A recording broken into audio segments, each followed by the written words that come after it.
జగన్ గారికి నా గుండెలో అంతా జగన్ గారు ఉన్నారని చెప్పిన పెద్ద పెద్ద నాయకుడు ఈరోజు క్రైసిస్లో ఆయన పక్కన లేడు.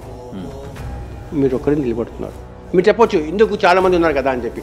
అది మీ పెద్ద మనిషి శ్రీకాకుళం నుంచి అనంతపురం వరకు అంతా ముఖ్యమైన ఫోర్ ఫ్రంట్ నిలబడి ప్రతి సమస్యలో రిప్రజెంట్ అయ్యి ఏ కేసులో ఎదుర్కొంటున్నారు అంత అని చెప్పి.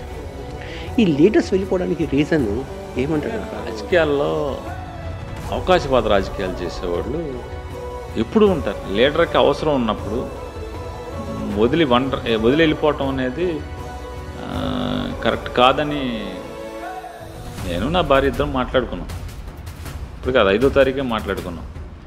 ఇలాంటి స్థితిలో లీడర్ని వదలకూడదు, లీటర్ వెనకాలే ఉందాం. మామూలుగా అయితే అన్నీ వదిలేసి ఒకవేళ జగన్ గారు మళ్ళీ గెలుచుంటే కనుక అసలు మళ్ళీ నేను కనపడే ఉండి కదా మీకు ఎక్కడ. కానీ ఆమె మీద కూడా కేసులు పెట్టట్టున్నారు కదా. పెట్టారు, ఏం చేస్తాం, అన్నీ ఫేస్ చేస్తాం, ఏం పర్లేదు.